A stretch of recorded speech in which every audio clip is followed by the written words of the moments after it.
আমার নবী বিয়ে দিয়েছেন কিভাবে জানেন? আমার নবীজির কাছে এক নারী এসে বলে, ইয়া রাসূলুল্লাহ, আমি আপনার বিবি হতে চাই। নবীজি ঈর্ষা করে, তোমার কাছে কি আছে? নবীজি ঈর্ষা করতেন, না আমার তো দরকার নাই। তখন এক সাহাবা এসে বলে, ইয়া রাসূলুল্লাহ, আপনি যে অনুমতি দেন তাকে আমি শাদী করবো।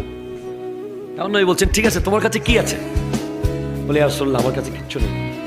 একটা বর্ম নাই, একটা আংটি নাই। বলে, তুমি কোরআন শরীফের কোন সূরা জানো? জি ইয়া রাসূলুল্লাহ, আমি 2টা সূরা জানি। ঠিক আছে, তুমি ওই নারীকে, এই নারীকে সূরাগুলো শিখিয়ে দিও, এটাই বিয়ের কামিন। কি সুন্দর ইসলাম। আজকে শুধু কাবিনের কারণে শত শত যুবক বিয়ে করতে পারছে না। জেনাকে সহজ করেছি আমরা, বিয়েকে কঠিন করে দিয়েছি। ঠিক কিনা কথা বলেন?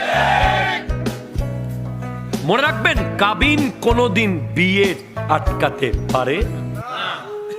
যেটা ভাঙার সেটা 1 কোটি টাকা কাবিন হলেও ভেঙে যাবে, আর যেটা থাকার সেটা 2 লাখ টাকা দিয়ে থেকে যাবে।